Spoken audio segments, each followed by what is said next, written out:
The name of our town is Grover's Corners, New Hampshire. It's just across the line from Massachusetts.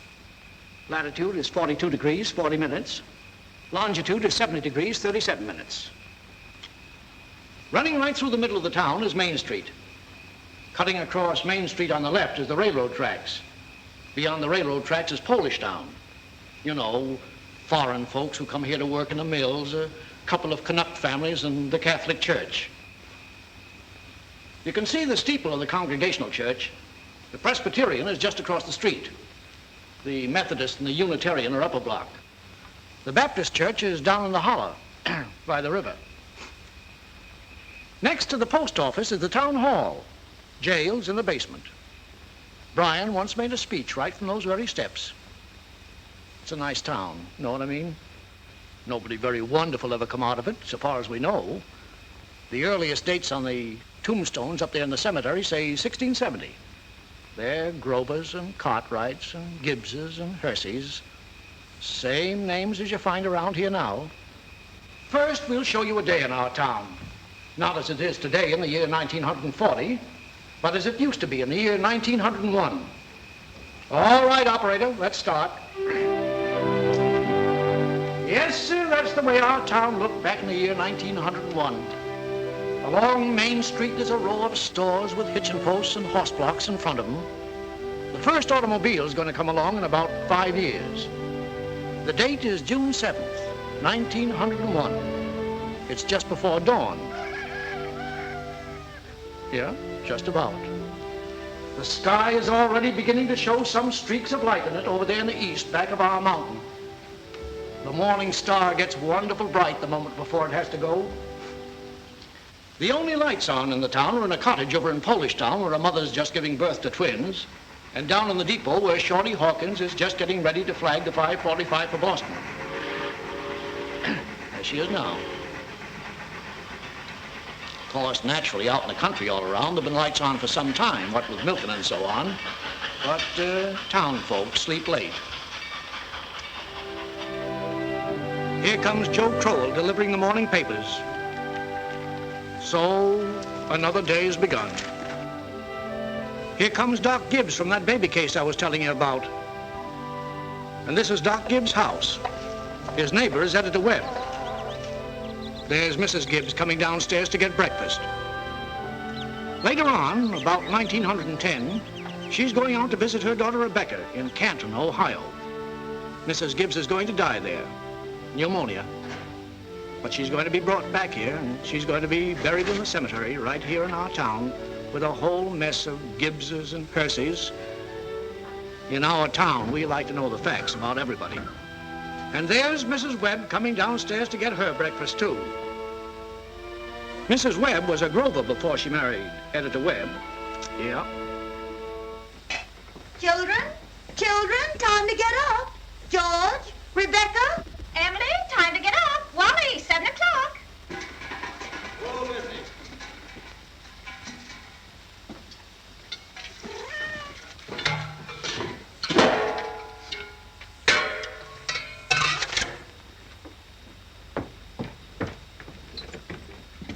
Morning, Hart. Morning, Miss Gibbs. Seems like you're late today. Yeah, something went wrong with the separator. Don't know what it was.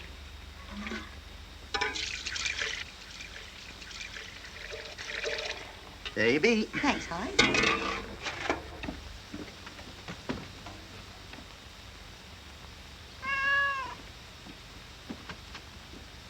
Morning, Miss Webb. Morning, Mr. Newsom. Mighty fine day. Yeah. How's Mr. Newsom? Good.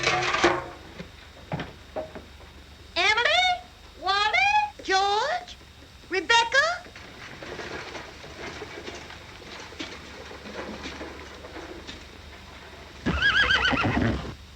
Come on, get up. Bessie, come on. What's the matter with you? Oh, they've quit taking milk. Now, come on. Morning, Howie. Come on. Morning, Doc. Bessie acting up? She's all mixed up about the rod ever since the Lockhart stopped taking a quart of milk a day. She wants to leave him a quart just the same. Keeps scolding me the whole trip. Somebody sick? Twins over at Mrs. Goloslavsky's. Oh, twins, huh? This town keeps getting bigger every year. Come on. Now, come on, Bessie. Morning, Doc. Morning, Joe. Want your paper now? Yeah, I'll take it. Anybody been sick, Doc? No, twins over in Polish Town. Joe, I see your teacher, Miss Foster's going to get married. Yes, sir, to a fella over in Concord. Declare. How do you boys feel about that? Well, of course, it ain't none of my business, but I think if a person starts out to be a teacher, she ought to stay one. How's the knee, Joe? Fine, Doc. Never think about it at all. Only like you said, it always tells me when it's going to rain. What's the telling you today? Gonna rain? No, sir. Sure? Yes, sir. Knee never makes a mistake? No, sir. Doc? Joe? I want to tell you something about that boy, Joe Crowell. Joe was awful smart, so he got a scholarship to Boston Tech. Yes, gonna be a great engineer, Joe was, but the war broke out and he died in France. All that education for nothing. Everything all right, Frank? Yes. I declare easy as kittens. Children, hurry up. George, Rebecca. Bacon will be ready in a moment. Sit down and drink your coffee. You can catch a couple hours sleep this morning, can't you? Miss Whitworth's coming at 11. Guess I know what's about to. My stomach ain't what it ought to be. All told, you won't get more than 3 hours sleep. Frank Gibbs, I don't know what's going to become of you. Do we should go away someplace and take a rest. I think it'd do you good.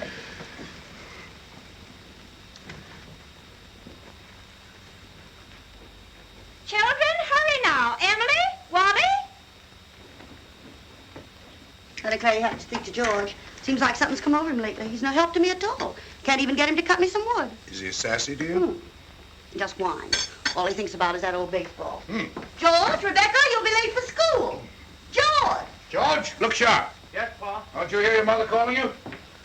Guess I'll go upstairs and catch 40 winks. Ma, what dress shall I wear? I washed and ironed the blue gingham for you, special. Oh, Ma, I hate that dress. Oh, hush up with you. Every day I go to school dressed like a sick turkey. Why, Rebecca, you always look very nice. Ma, Judge is throwing soap at me. I'll come up and slap the both of you. That's what I'll do. Hurry up, children. After 7 o'clock, and I don't want to call you again.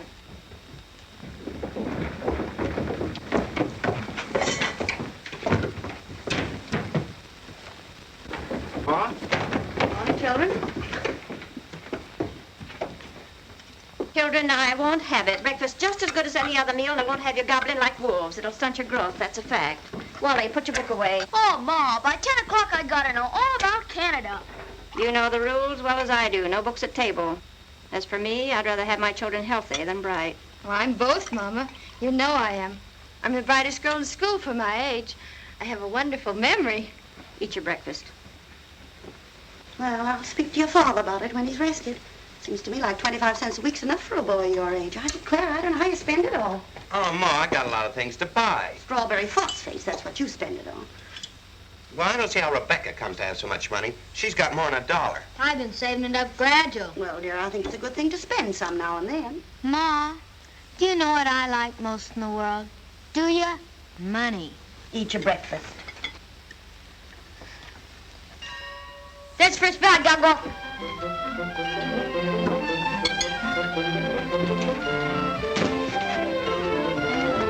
Yes, Wally.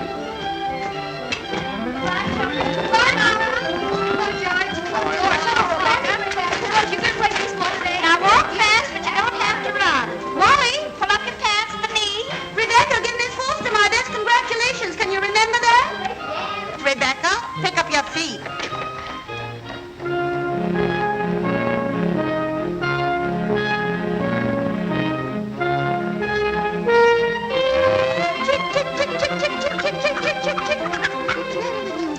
Fight, that's all you do. Oh, where did you come from? You don't belong to me. What you so scared of? Nobody's gonna hurt you. Morning, Julia. Morning, Myrtle. How's your cold? Oh, still got that tickling feeling in my throat. Told Charles I didn't know as I'd go to choir rehearsal tonight. Ever try singing over your voice? Yes, but somehow I can't do that and stay on key. Beans have been good this year. Let me help you. I decided to put up 40 quarts if it kills me. Children say they hit 'em, but I notice they managed to get 'em down all winter. Myrtle, I got to tell you something. If I don't tell somebody, I'll burst. Why, Julia Gibbs. One of those second-hand furniture men from Boston came to see me last Friday. First, I thought it was a patient waiting to see Dr. Gibbs, but he wormed his way right into my parlor. Myrtle Webb, he offered me $350 for Grandmother Hershey's highboy as I'm sitting here. Well, you're going to take it, aren't you? I don't know. You don't know? $350? Well, what's come over you? Well, if I could get the doctor to take the money and go away someplace on a trip, I'd sell it like that. You know, it's always been the dream of my life to see Paris, France. Crazy, I suppose. For years, I've been promising myself if we ever had the chance. How's Doctor feel about it? Well, I did beat about the bush a little. Said if I ever got a legacy, that's the way I put it, I'd make him take me. What'd he say? You know how he is. Haven't heard a serious word out of him since I've known him. No, he says, might make him discontented with Grover's Corners to go traipsing over Europe. No, let well enough alone, he says. Well, if that second-hand man's real serious about buying it, you sell it, Julia. Then you'll get to see Paris. Just drop a hint from time to time. That's how I got Mr. Webb to take me to see the Atlantic Ocean, you know. Sorry I mentioned it. But it seems to me, once in your life before you die, you ought to see a country where they don't speak in English and don't even want to. That'll do, ladies. Thank you very much. Now we'll skip a few hours.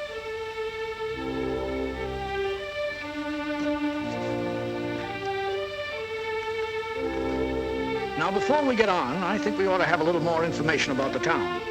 A kind of a scientific account, you might say. So I've invited Professor Willard of our state university to come here and kind of sketch in a few details of our past history.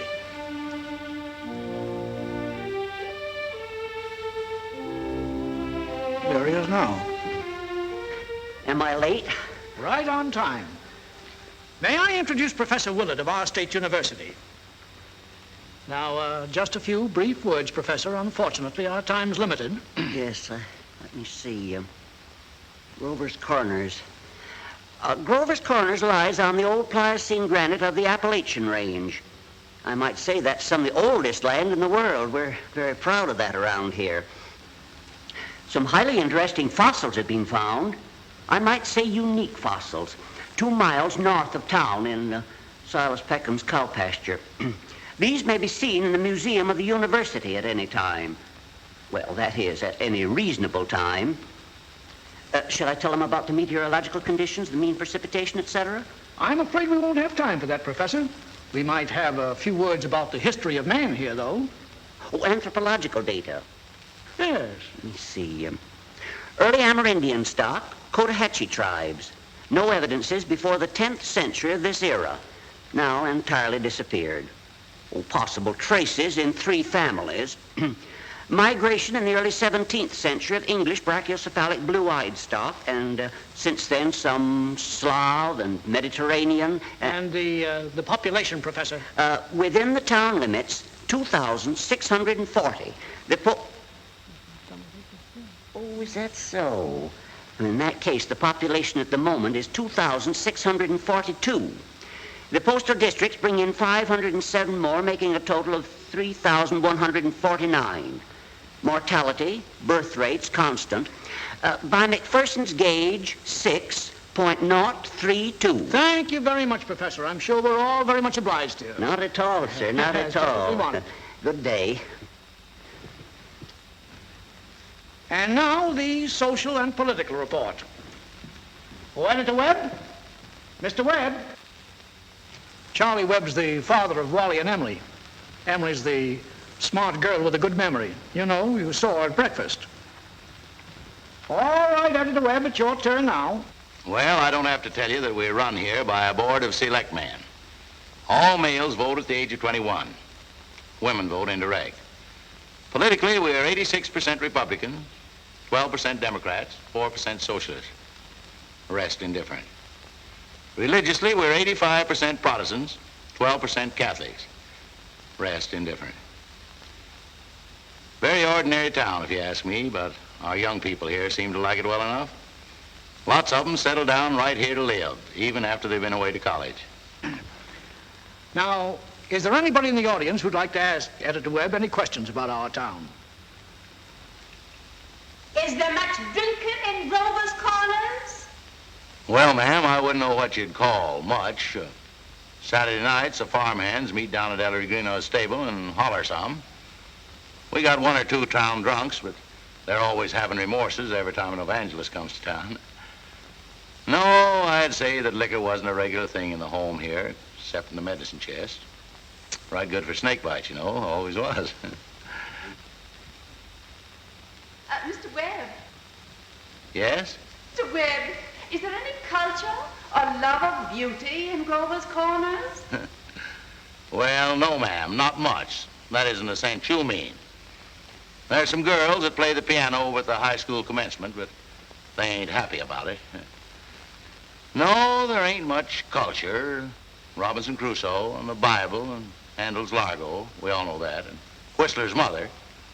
That's about as far as we go. Thank you very much, Mr. Webb. Is there no one in town aware? No, I'm sorry, but we haven't time for any more questions. We must be getting on with the picture.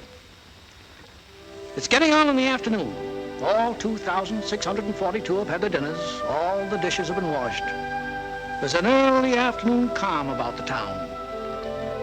Charlie Webb's going home to mow his lawn. 1 man in 10 thinks it's a privilege to push his own lawnmower. The afternoon session of school is over.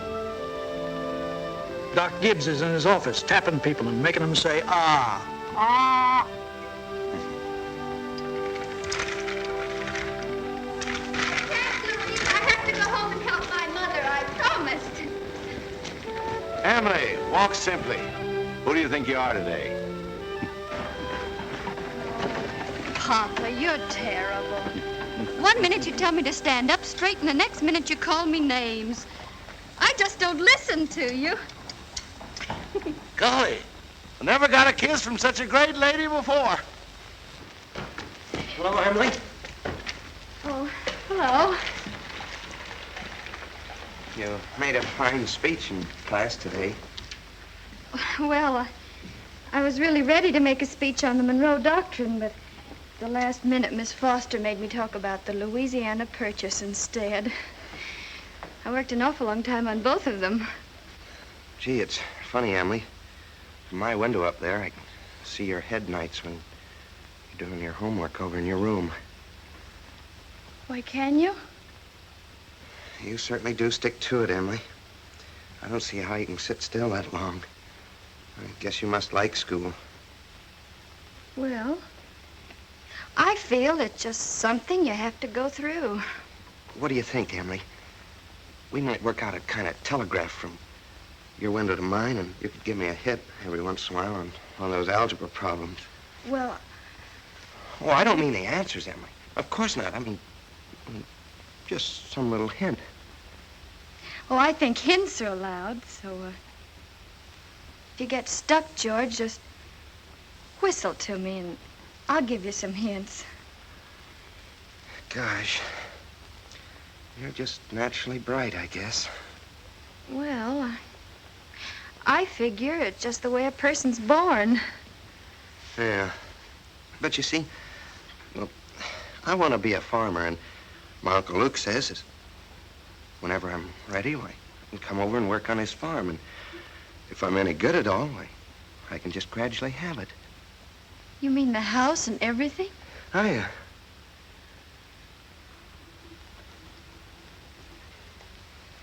Well, I guess I better be getting out to the baseball field.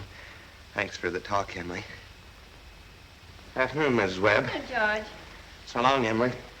So long, George.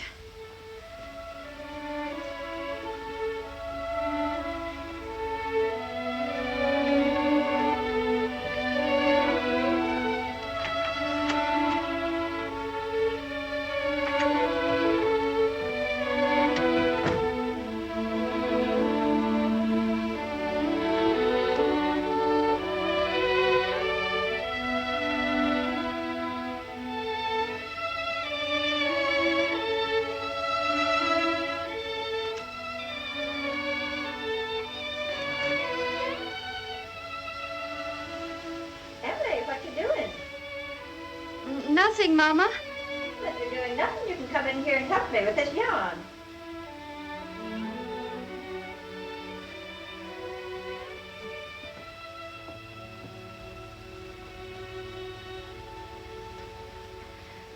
Well, George Gibbs let himself have a real conversation, didn't he?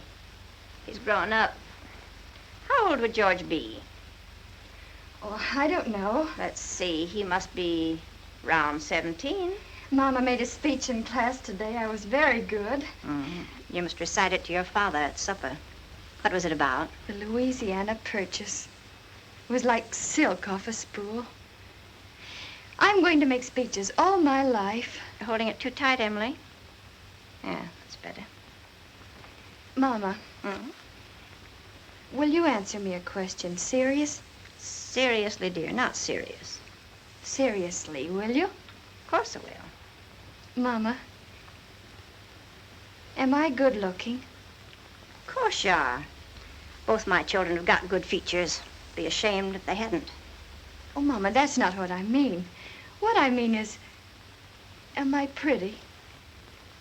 I've already told you yes. Now that's enough of that. You got a nice, young, pretty face.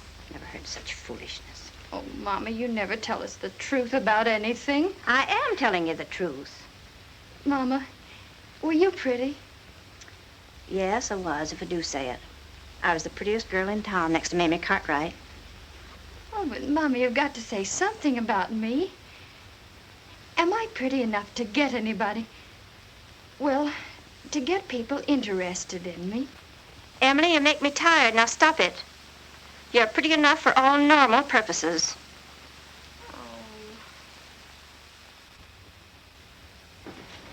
It's evening.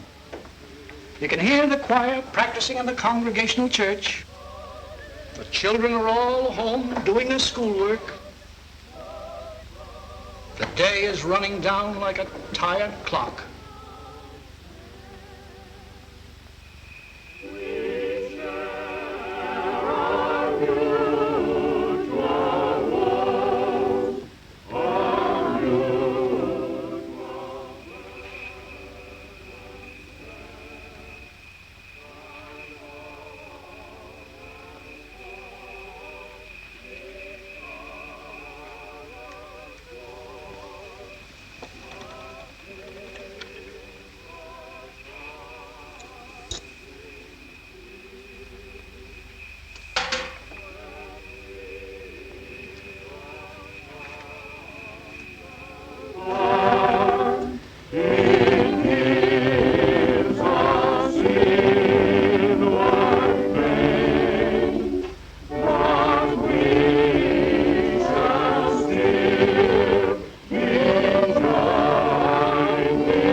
better.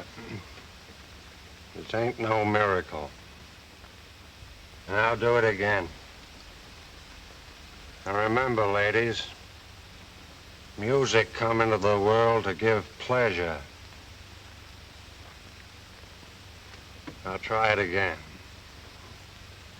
Must be the tie that binds our hearts in Christian love. Softer! Now listen, everybody. Get it out of your minds that music's only good when it's loud. You leave loudness to the Methodists. You couldn't beat them, even if you wanted to. Once again now, art thou weary? Art thou languid? It's a question, ladies and gentlemen. Make it talk. Oh, and remember, on Sunday, take the second verse real soft, sort of die out at the end. Ready? Art thou weary? Art thou languid? Art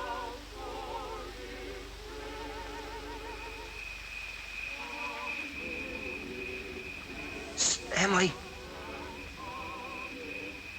Oh, hello. Hello. I can't work at all. The moonlight's so terrible.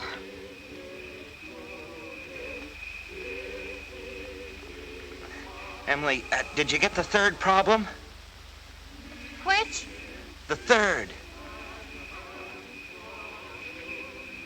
Oh, yes, George. That's the easiest of them all. I don't see it. Well, Emily, could you give me a hint? Well, I'll tell you one thing.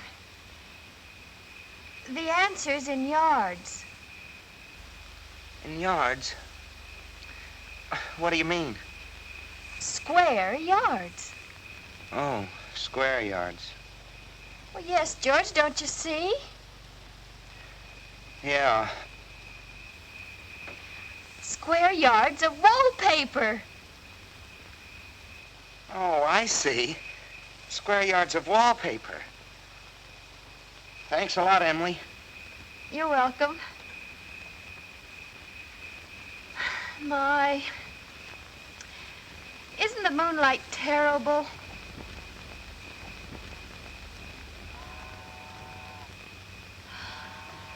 I think if you hold your breath, you can hear the train all the way to Kentucky.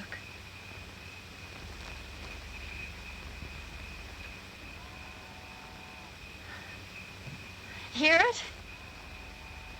Oh, what do you know? Well, I guess I'd better get back now and try to work. Good night, Emily. Good night, George. Oh, George, can you come down a minute? Yes, Pa.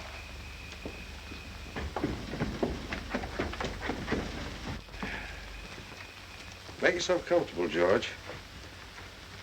I'll only keep you a minute. George, how old are you? Me? Oh, I'm past 17. What do you want to do after school's over? You know, Pa, I want to be a farmer on Uncle Luke's farm. Mm-hmm. And you'll be willing, will you, to get up early and milk and feed the stock?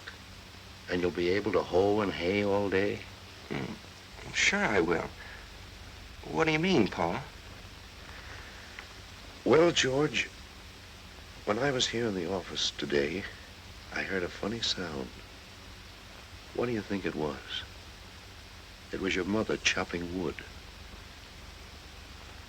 Now, there you see your mother, getting up early, cooking meals all day, washing and ironing, and yet she has to go out in the backyard and chop wood. I suppose she got tired asking you. I suppose she just gave up and decided it was easier to do it herself. Yet, you eat her meals. You put on the clothes she keeps nice for you. Then you run out and play baseball. Like she was a hired girl we kept around the house but didn't like very much. I knew all I had to do was call it to your attention. Here's a handkerchief, son.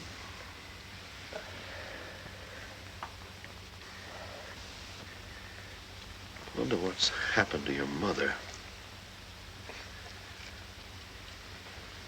Choir practice never was as late as this before.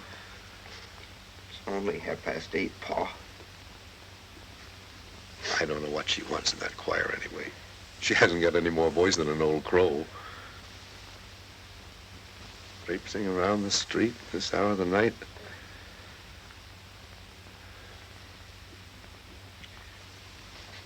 It's just about time you retired, don't you think, George? Yes, Pa.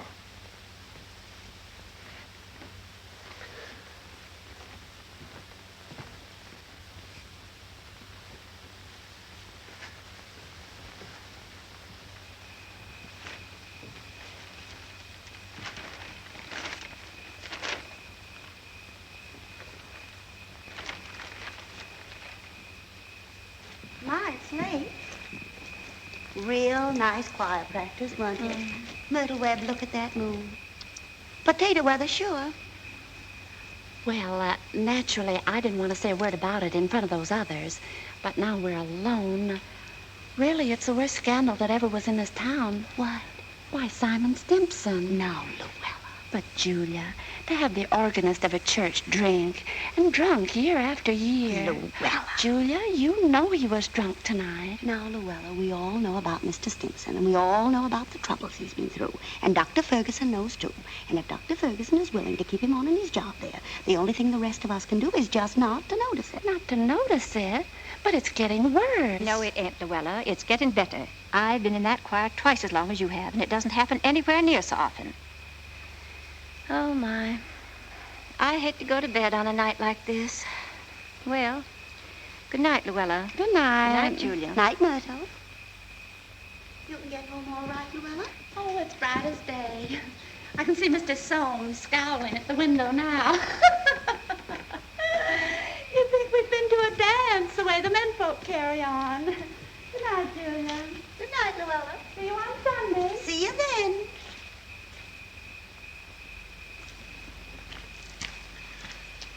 Well, we had a real good time. You're late enough. Frank ain't any later than usual.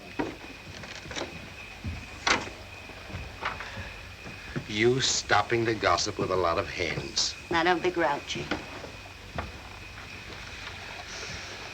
Smell my heliotrope. What'd you do all the time I was away?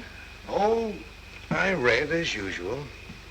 Well, what did the girls gossip about tonight? Believe me, Frank, there's something to gossip about. Simon Simpson? Far gone, was he? Oh, worst I've ever seen. Frank, how's all that gonna end? Dr. Ferguson can't forgive him forever. I guess I know Simon as well as anybody in this town.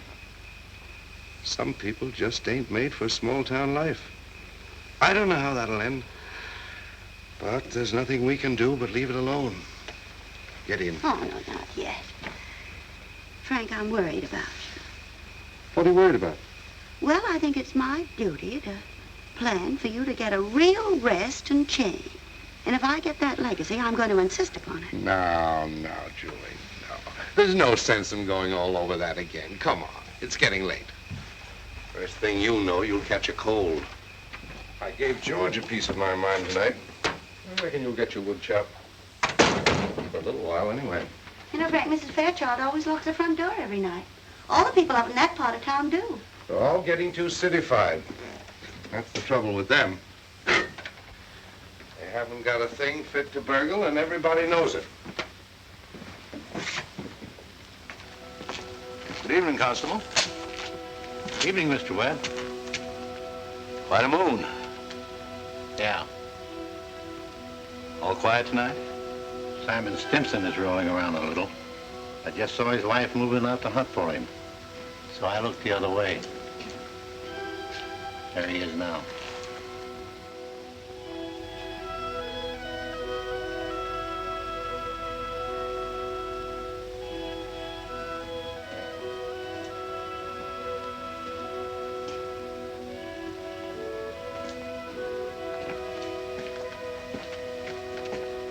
Good evening, Simon.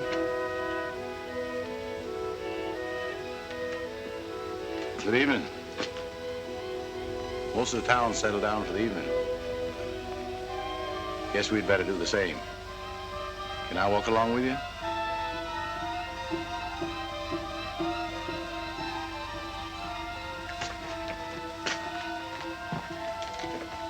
Good night.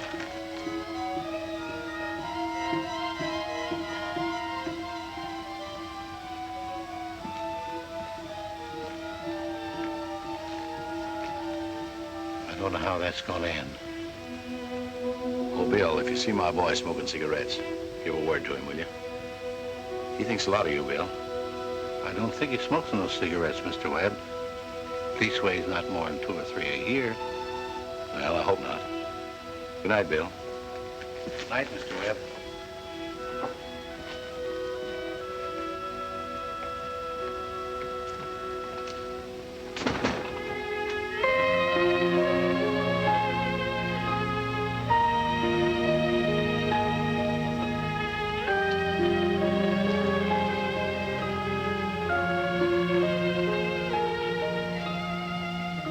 Who's that up there? Is that you, Myrtle? Oh, no, it's me, Papa. Why aren't you in bed?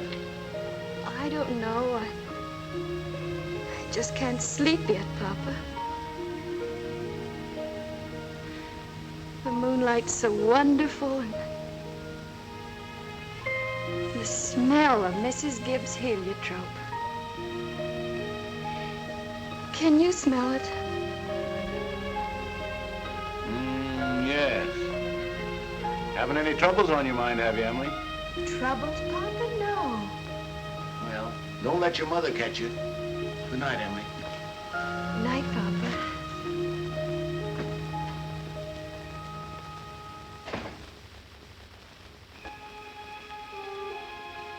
I never told you about that letter Jane Crowfoot got from her minister when she was sick. He wrote Jane a letter, and on the envelope, the address was like this.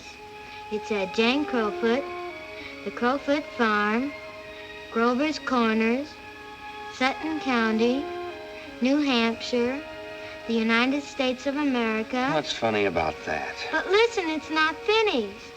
The United States of America, continent of North America, Western Hemisphere, the Earth, the solar system, the universe, the mind of God. That's what it said on the envelope. What do you know? Yep, and the postman brought it just the same. What do you know?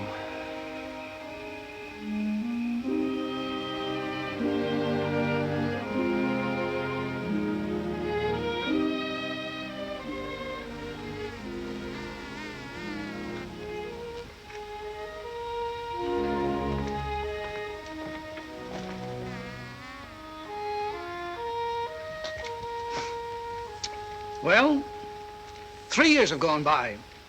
The sun's come up over 1,000 times. Summers and winters have cracked the mountains a little bit more, and the rain's brought down some of the dirt.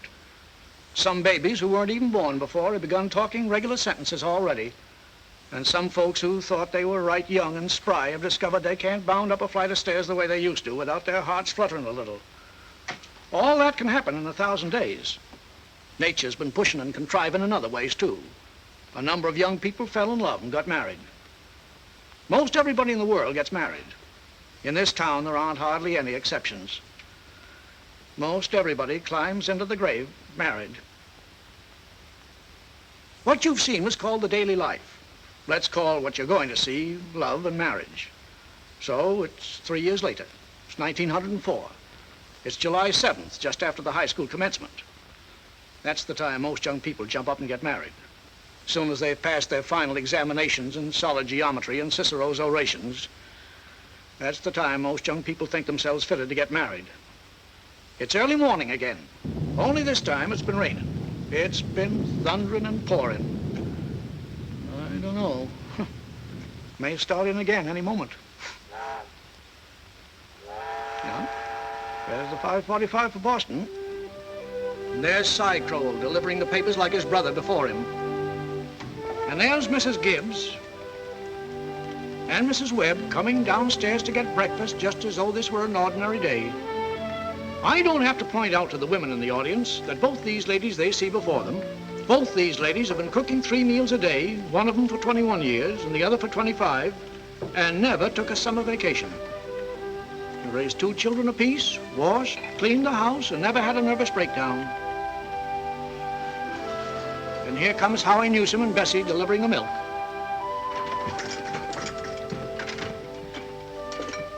Morning, Howie. Morning, Si. Anything in the paper I ought to know? Nothing much, except for losing about the best baseball pitcher Grover's Corners ever had. George Gibbs, huh? I don't see how I'd give up a thing like that just to get married. Would you have, Howie? Can't say. Never had no talent that way. But in '95, we had a player, Si, that even George Gibbs couldn't have touched. Name of Hank Todd. But he went down to Maine and become a parson. Wonderful ball player. Si. Howie.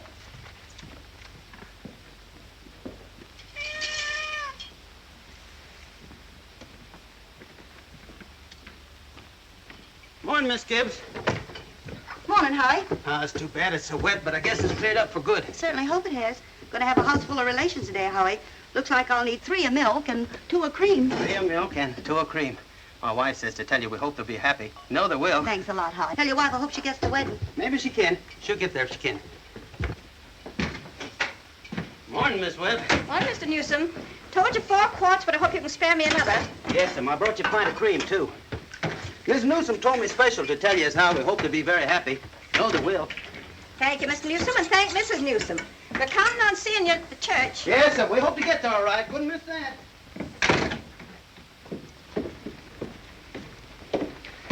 Well, Ma, day's come. We're losing one of your chicks. Frank Gibbs, don't you say another word. I feel like crying any minute. Sit down, drink your coffee. Bloom's upstairs shaving himself, only there ain't very much to shave. He's whistling and singing like he was glad to leave us. Every now and then saying, I do, to the mirror. But it don't sound convincing to me. I declare, Frank, I don't know how he's going to get along. I've always arranged his clothes for him, seen to it that his feet were dry and he had warm things on. They're too young, Frank. Emily will never think of those things. You'll catch his death a cold within a week. I remember my wedding morning, Julie. Don't stop that, Frank Gibbs. I was the scaredest young fellow in the state of New Hampshire. Thought I'd made a mistake for sure. And when I saw you coming down the aisle, I thought you were the prettiest girl I'd ever seen. The whole trouble was I'd never seen you before. There I was, right in the Congregational Church, being married to a total stranger. Well, how do you think I felt? I tell you, Frank, weddings are perfectly horrible things. Farces, that's what they are. Made something for you. Why, Julie Hersey. French toast. It ain't hard to make. Besides, I had to do something. How'd you sleep last night, Julie? Heard a lot of hours struck off. I get a shock every time I think of George setting out as a family man. That great, gangling thing. I tell you, Julie, there's nothing in the world so terrifying as a son. The relation between a father and a son is the dangest, awkwardest... Well, mother and daughter's no picnic, I can tell you. I do. I do. I do. They'll have a lot of trouble, I suppose, but that's none of our business. Everybody's got a right to their own troubles. You know one thing that scared me when I married you? Go along with you. I was afraid we didn't have material for conversation more than it'd last a few weeks.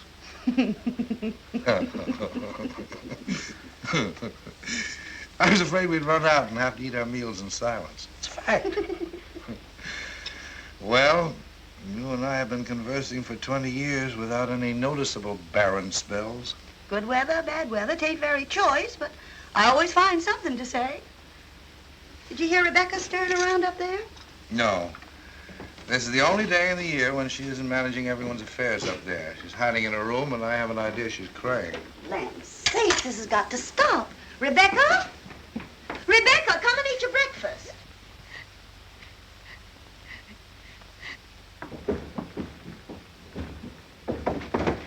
Good morning, everybody. Only 4 more hours to live. George Gibbs, where you going? I'm just stepping across the grass to see my girl. Now, George, put your rubbers on. Been raining torrents. You don't step out of this house unless you're prepared for it. Oh, Ma, it's just a step. You'll catch your death of cold and cough all through service. Oh. George, do as your mother tells you.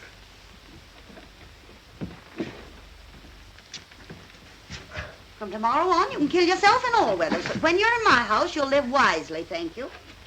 Maybe Mrs. Webb ain't used to call us at 7 o'clock in the morning. Here, have a cup of coffee first. Be back in a minute. Good morning, Mother Webb. Goodness, you frightened me. George, I hate to say it, but you understand I can't ask you in. Why not? You know as well as I do a groom can't see his bride on his wedding day. Not till he sees her in church first. Oh, that's just a superstition. Good morning, Mr. Webb. Morning, George. You don't believe in that superstition, do you? There's a lot of common sense in superstitions, George. Millions have followed it, and don't you be the first to fly in the face of custom. How's Emily? She hasn't waked up yet. Haven't heard a sound out of her. Emily's asleep. Well, no wonder we were up till all hours, sewing and packing. Tell you what I'll do, George. You sit down here with Mr. Webb for a minute, drink that cup of coffee. And I'll run up and see that she doesn't come down and surprise you. There's some bacon there. I don't be too long about it.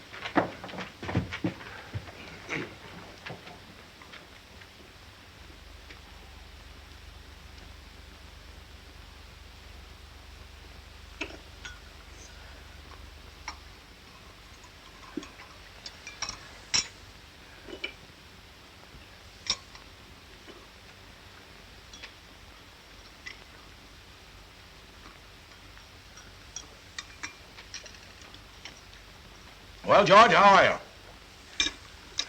Oh, I'm fine. Mr. Webb, what common sense could there be in a superstition like that? Well, George, on the wedding morning, a girl's head is full of, clothes and one thing and another. Don't you think that's probably it? Well, yes. I guess I never thought of that before. A girl's apt to be a mite nervous on her wedding day. Gee, I wish a person could get married without all that marching up and down. Every man that's ever lived has felt that way, George. And it hasn't been any use. It's the women folks who've built up weddings, my boy. And looks mighty small at a wedding, George. All those good women standing shoulder to shoulder, making sure that the knot's tied in a mighty public way. Well, you believe in it, don't you, Mr. Webb? Oh, yes. Oh, yes. Now, don't misunderstand me, George. Marriage is a wonderful thing. A wonderful thing. Don't you forget that, George. No, sir.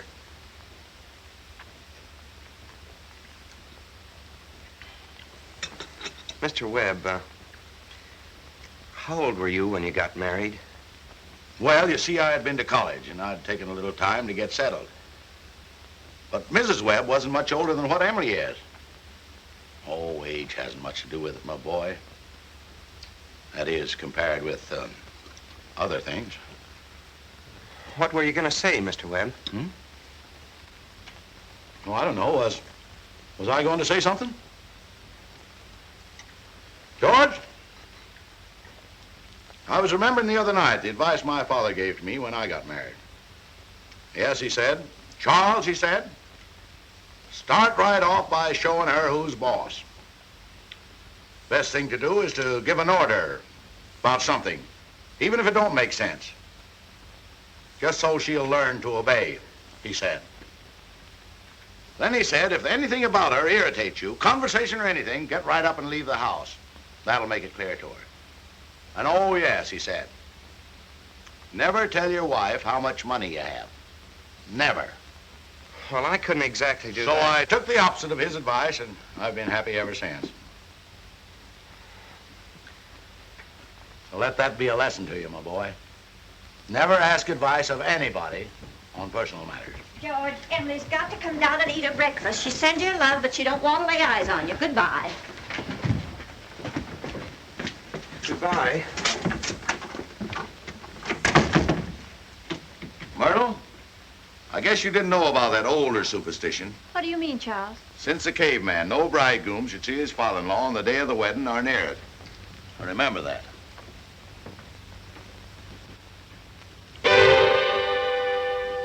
Now, before we get on with the wedding, I think we should see how it all began, this plan to spend a lifetime together. I'm awfully interested in how such big things begin. You know, you're 21 or 22, and then you're 70. You've been a lawyer for 50 years, and the white-haired lady beside you has eaten 50,000 meals with you. How do such things begin? Now, George and Emily are going to show you the conversation they had when they first knew, as the saying goes, they were meant for one another. Now, it all happened last year on the way home from school. George had just been elected president of the senior class, and Emily had just been elected secretary and treasurer. Now, you all know how important that is. Emily, can I carry your books home for you? Well, thank you. It isn't far. Bob, if I'm late, start practicing. Give Herb some long high ones. All right. Awfully glad you were elected, too, Emily. Thank you. Emily, why are you mad at me? Oh, I'm not mad at you. You've been treating me so funny lately. Well, since you asked me, I might as well say it right out, George. Oh, goodbye, Miss Corcoran. Emily? Bye, Miss Corcoran. George? What is it? I don't like the whole change that's come over you this last year. I'm sorry if that hurt your feelings, but I just got to tell the truth and shame the devil. A change? What do you mean?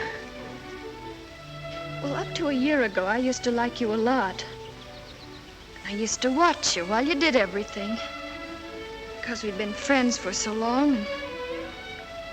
And then you started spending all your time at baseball, and you never stopped to speak to anybody anymore. Not to really speak.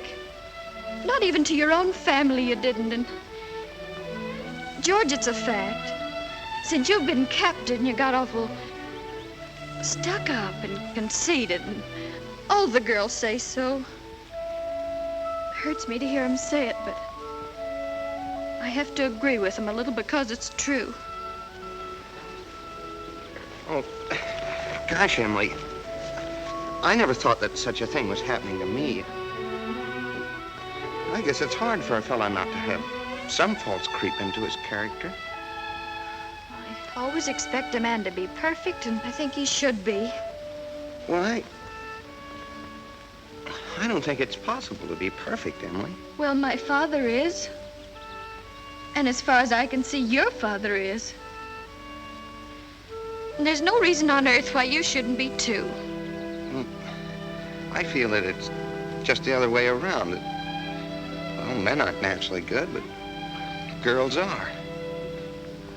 Well, you might as well know right now that I'm not perfect.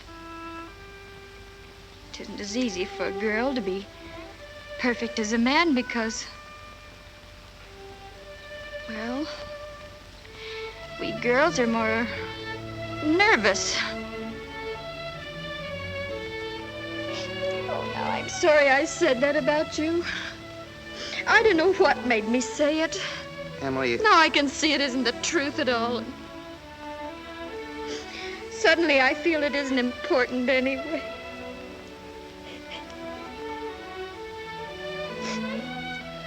Emily, would you like a ice cream soda or something before you go home?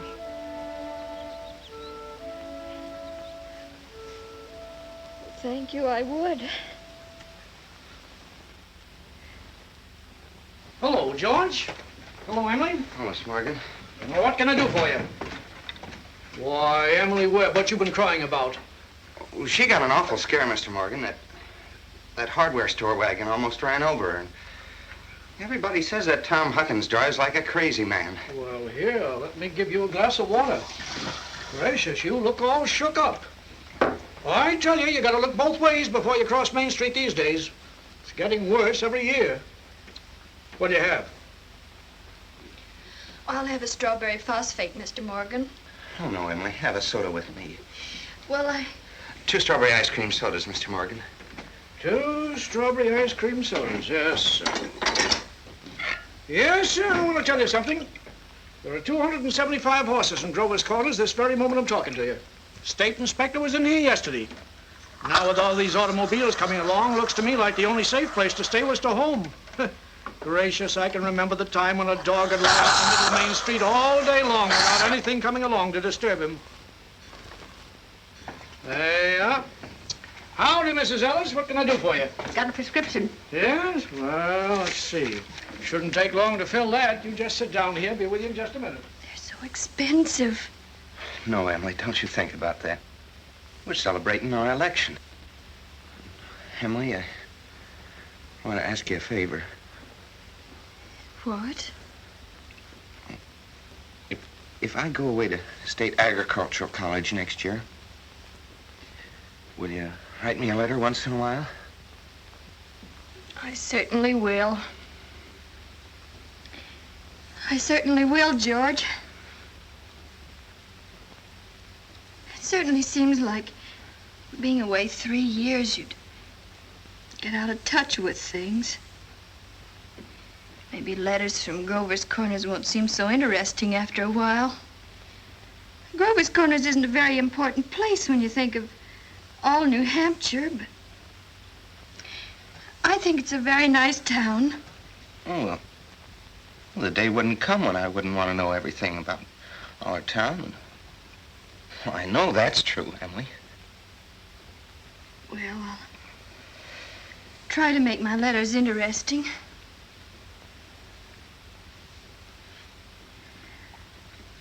You know, Emily, whenever I meet a farmer, I asked him if he thinks it's important to go to agricultural school to be a good farmer. Why, George.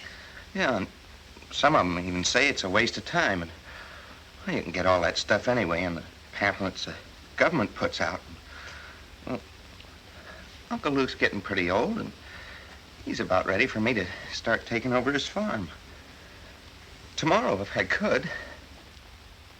Oh, but George, maybe it's important for you to go and learn all that about cattle judging and soils and those things.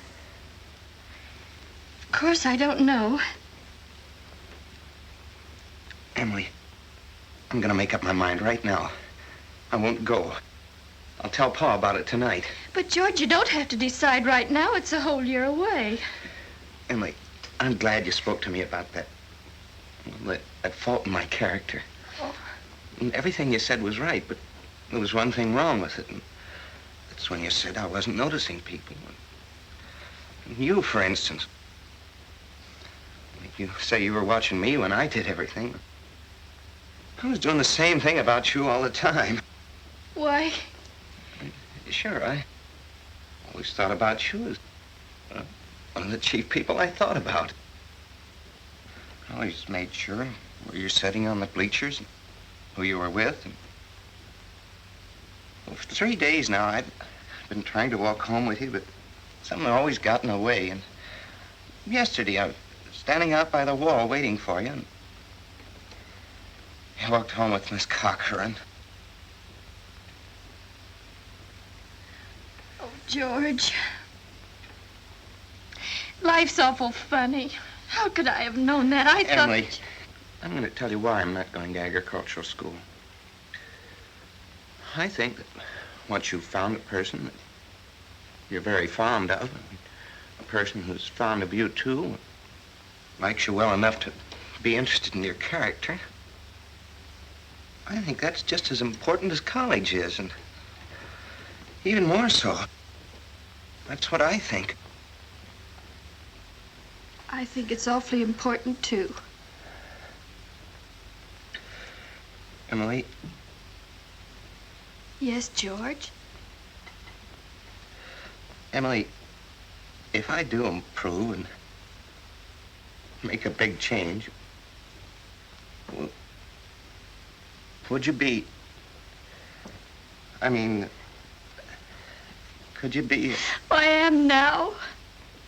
I always have been.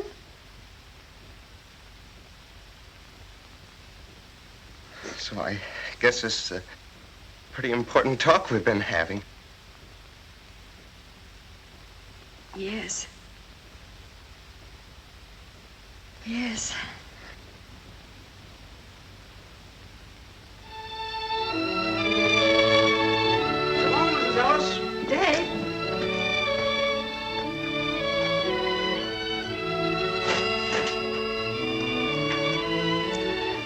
If you'll wait a minute, I'll walk you home.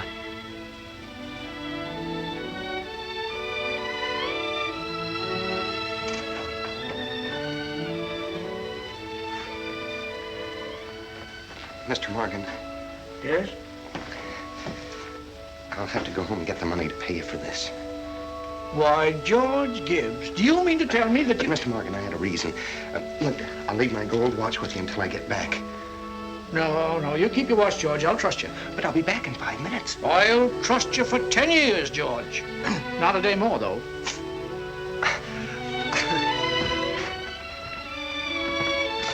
Feeling all right now, Emily? Oh, yes. Thank you, Mr. Morgan. It's nothing. I'm ready.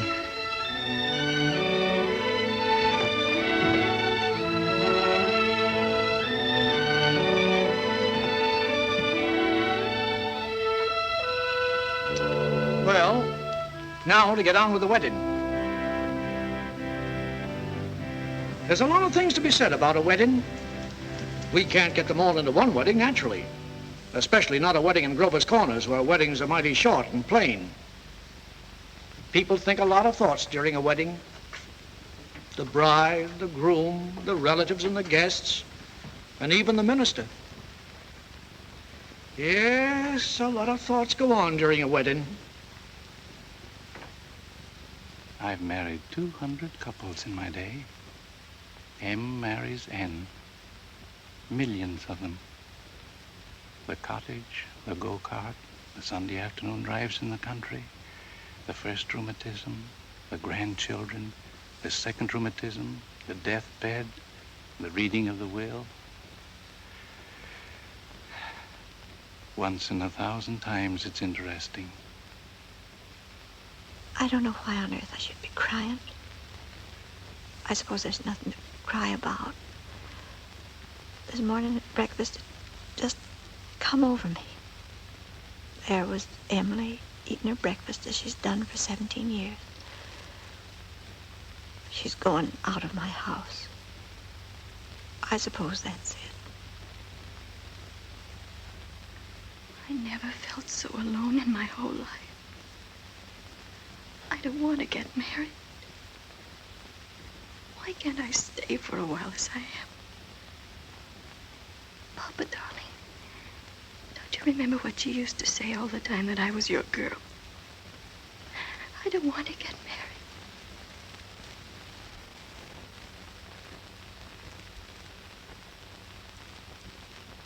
Gee, I'm gonna get married. I'm grown up. I'm getting old. I don't want to get old, taking on all these responsibilities. Why is everybody pushing me so? All I want to do is be a fella. And I'm going to get married.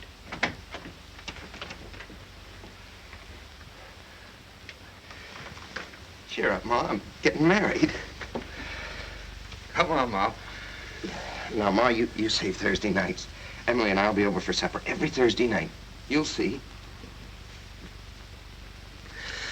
Come on, Ma. We've got to get ready for this. Got the ring? Oh, yes, sir. Come on.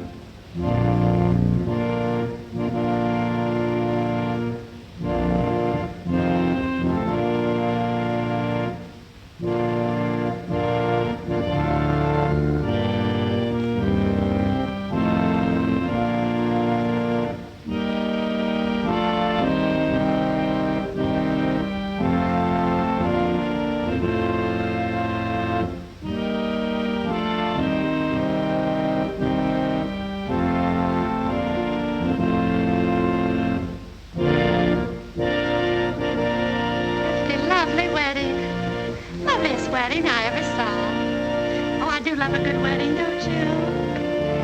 Doesn't she make a lovely bride?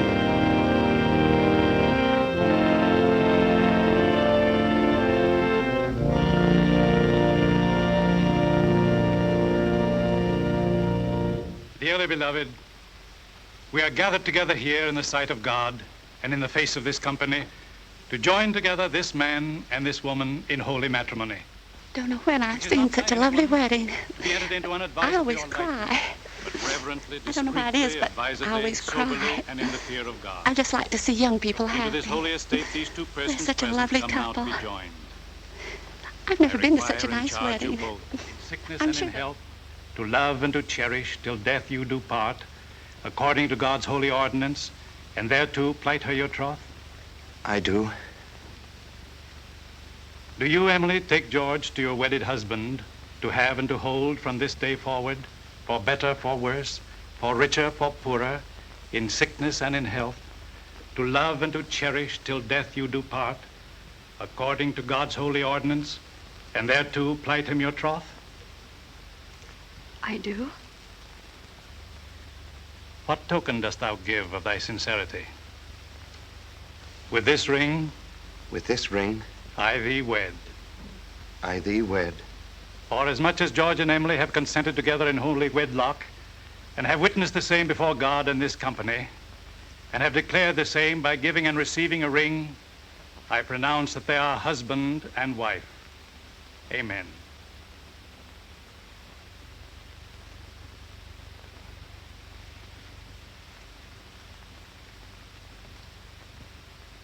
I mean, forever. Forever and ever.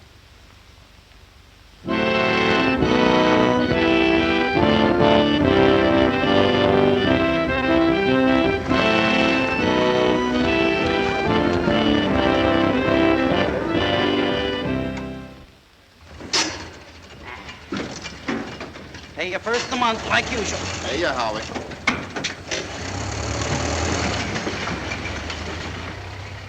Man his age shouldn't be driving one of those things. Not when he's got a lot of young fellas to do it for him. Well, Howie likes to deliver the milk himself. Says he gets the feel of the town that way. You know, in all these years, he never kept a book. Carries all the accounts in his head. I hear he's been doing so well, he's begun locking his front door at nights. Afraid of burglars. Ain't no burglars in this town yet. No, but Howie's heard about them.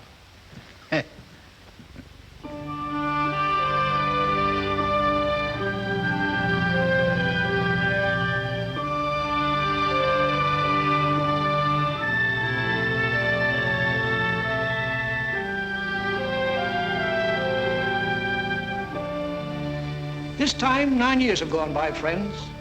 It's the summer of 1913. Gradual changes in Grover's Corners. Horses are getting rarer. Farmers are coming into town now in Fords. Still, you'd be surprised, though, on the whole. Things don't change much around here. This is an important part of Grover's Corners up here in this hilltop.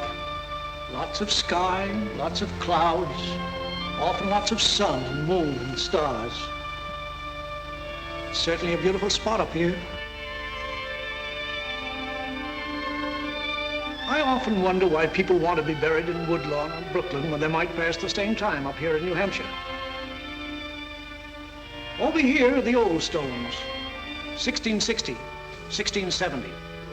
Strong-minded people who come a long ways to be independent. Over here are some Civil War veterans, iron flags on their graves, New Hampshire boys. They had a notion that the Union ought to be kept together, although they'd never seen more than 50 miles of it themselves. All they knew was a name, friends, the United States of America. The United States of America. And they went and died about it.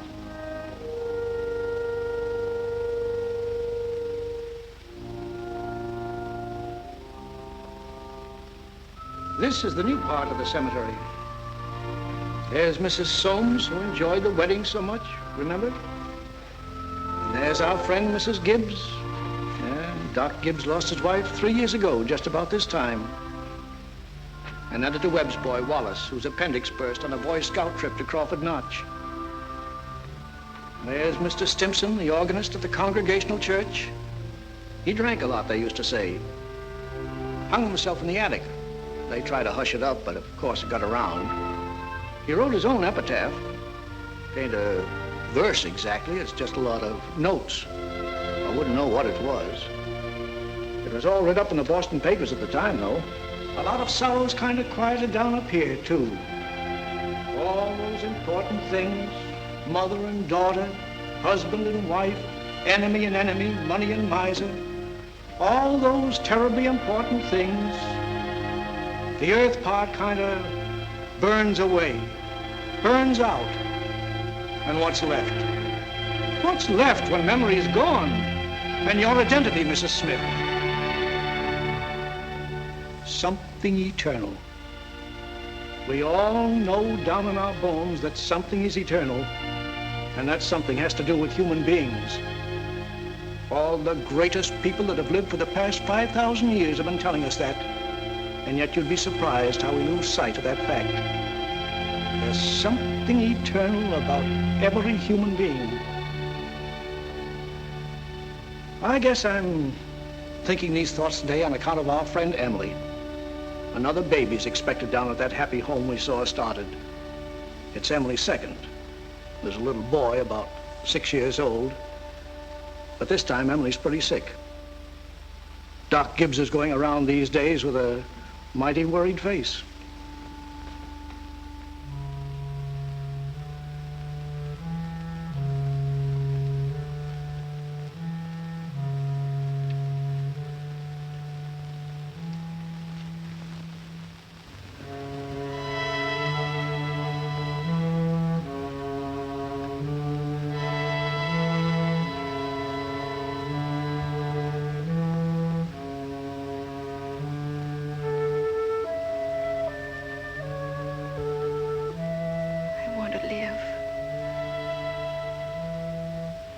I want to live.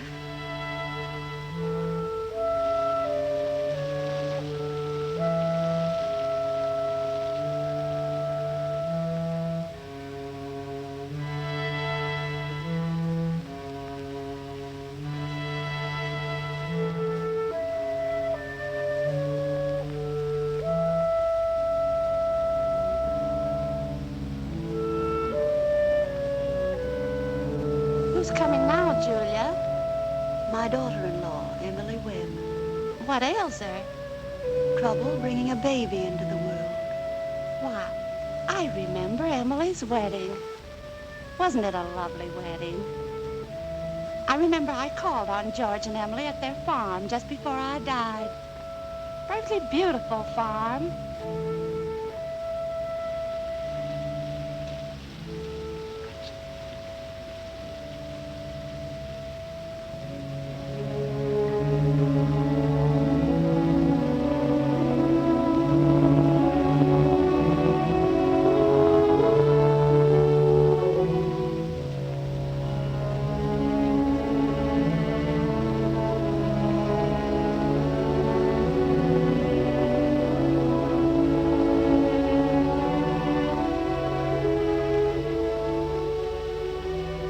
Dear friends, as we gather here in the last tribute of memory to our loved one, Hello, Mother Gibbs. let us remember the words Hello, of the Master. Emily.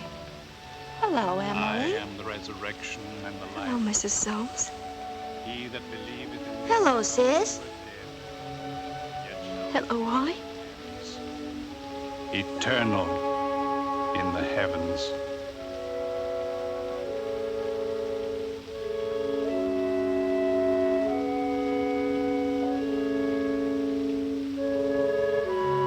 Mother Gibbs, they're going. Yes, dear.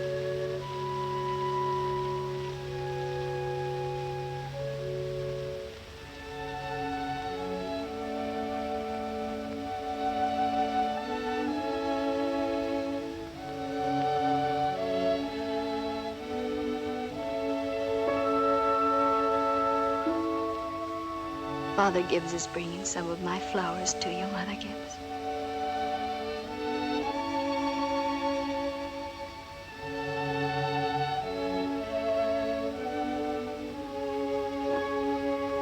Mother Gibbs, I never realized how troubled and sad he looks. I loved him so. Father Gibbs. Father Gibbs.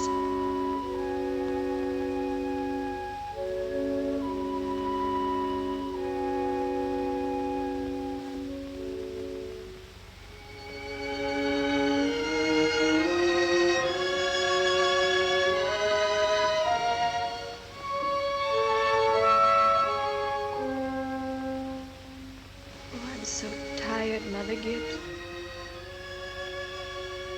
Mother Gibbs, when does this feeling go away? Being strange here. How long does it... Hush, dear. Just wait and be patient. How do you do, Mr. Stimson? How do you do, Emily? Mother Gibbs, George and I have made that farm into just the best place you ever saw. We thought of you all the time. We wanted to show you the new barn and a great long cement drinking fountain for the stock. We bought that out of the money you left us. I did. Mother Gibbs, don't you remember? The legacy you left us. Why, it was more than $350. Oh, yeah. Yes, Emily. It won't be the same to George without me. But it's a lovely farm. My boy's spending the day at Mrs. Carter's. Oh, Mr. Carter, my little boy is spending the day at your house. He is? Yes, he loves it there. Mother Gibbs, one can go back in memory and live each of those days over again.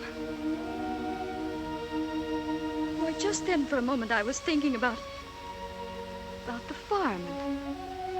For a moment I was there. And my baby was in my arms as plain as day. Yes, but when you've been here longer, you'll realize that our life here is to forget all that. To think of what is ahead and be ready for what is ahead. But Mother Gibbs, how can I ever forget that life? It's all I know, it's all I had. One can go back and live all those days over again.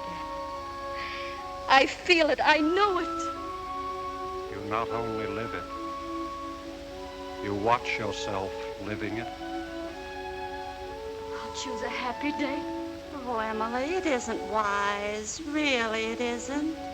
I'll choose the day I first knew I loved George.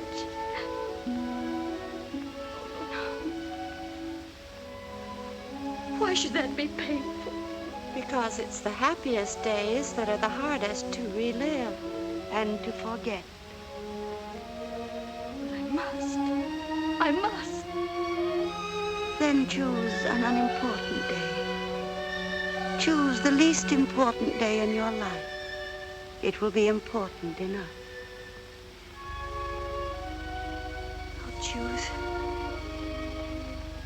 I'll choose. Yes, Emily. Think hard. Remember.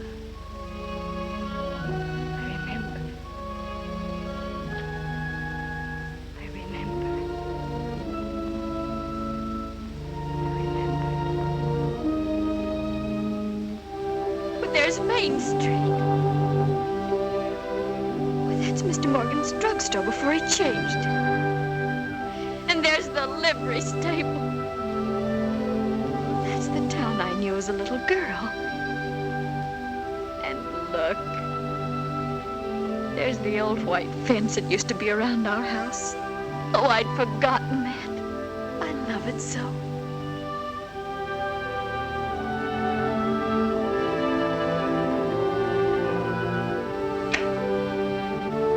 Mama coming downstairs to make breakfast.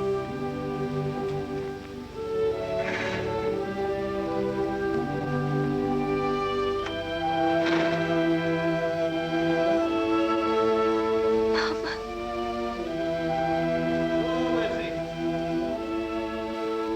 Look, there's Howie Newsom. Well, there's Joe Crowell. Morning, Howie. Morning, Joe. Children, Emily, Wally, time to get up. Morning, Miss Webb. Morning, Miss Newsom. Phew, it's cold. Yes, 10 below by my barn, Miss Webb. Keep yourself wrapped up, Mr. Newsom. Yes, Oh, tell Emily many happy returns of the day. Now I know. It's my 16th birthday. Mama, I can't find my blue hair ribbon anywhere. Just open your eyes, dear, that's all. I laid it out special for you on the dresser there. If it were a snake, it'd bite you. How young Mama looks. I didn't know Mama was ever that young. Morning, Howie. Morning, Mr. Webb. There's Pop. You're up early. Yeah, I've been back from old college in New York State to make a speech. Any news here? Hey, Constable was called up this morning to rescue a Polish fella. Darn near froze to death he was. Let's put that in the paper. Come on. Morning, Mother. Well, there you are back at last. How'd it go, Charles? Oh, fine, I guess. I told him a few things. Everything all right here? Yes, can't think of anything that happened special. Been mighty cold. Howie Newsom says 10 below down to his barn. Yes, well, it's colder than that at Hamilton College. Students' ears are falling off. They ain't Christian. Paper have any mistakes in it? None that I noticed.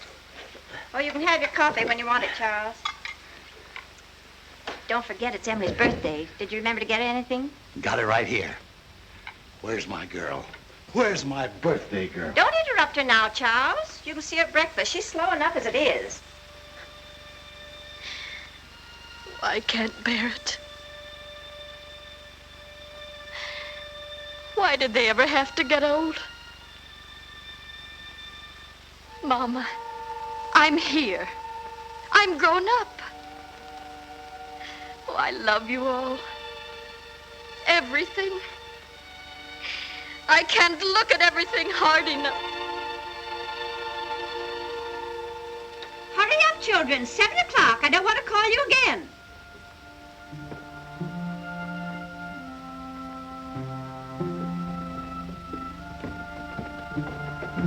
Morning, Mama. Well, now, dear. A happy birthday to my girl and many happy returns. Surprise is waiting for you on the table there. Oh, Mama, you shouldn't have. Can't. But birthday or no birthday, I want you to eat your breakfast good and slow. I want you to grow up and be a good, strong girl. That and the blue package is from your Aunt Carrie. Good morning. Good morning, George. Brought this over for your birthday, Emily. Many happy returns of the day. Thank you. It's only a photograph album. Oh, George, I'd forgotten. Oh, it's beautiful. Oh, it's just an album. I'm going out to my Uncle Luke's farm today. I like it out there. George, we grew up and were married, don't you remember? Uncle Luke gave you the farm.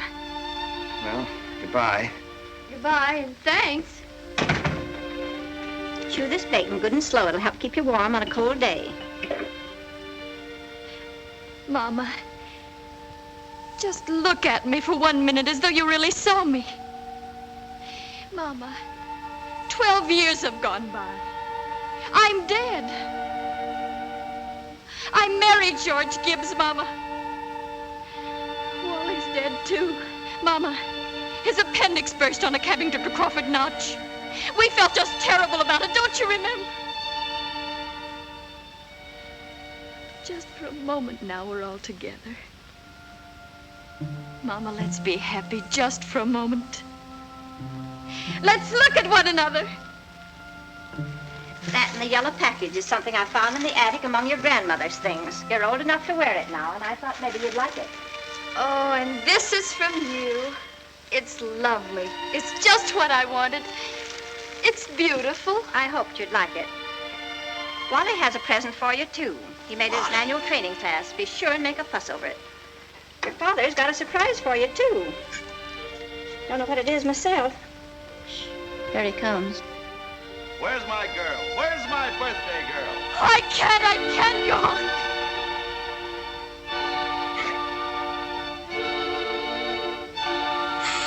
It goes so fast. We don't have time to look at one another.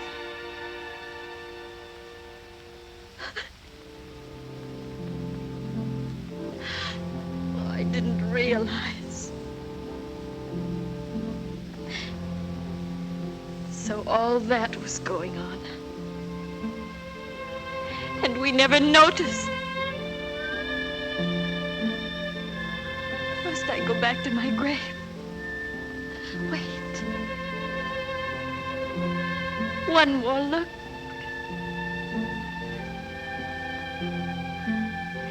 Goodbye. Goodbye, world. Goodbye, Grover's Corners. Mama and Papa.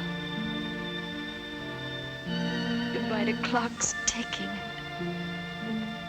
My butternut tree and Mama's sunflowers. Food and coffee and new iron dresses and hot baths and sleeping and waking up. Oh, Earth, you're too wonderful for anybody to realize you. Do any human beings ever realize life while they live it? Every minute. Oh, I want to live, I want to live, I want to live. Of course you do, Emily, of course.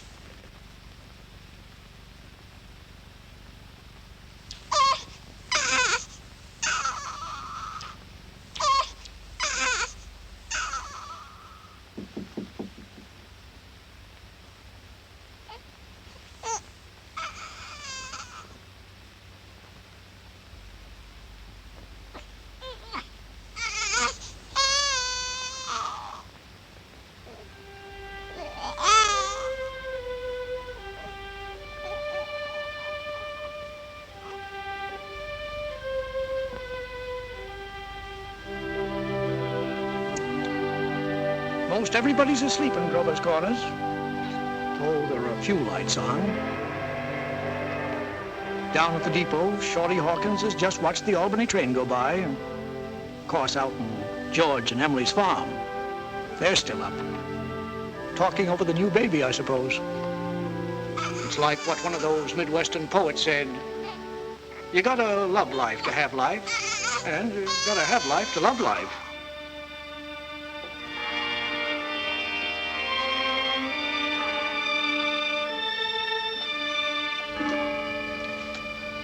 $11 o'clock in Grover's Corners. Tomorrow's another day.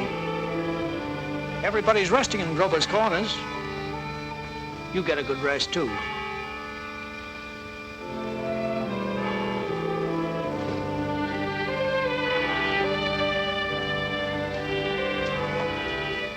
Good night.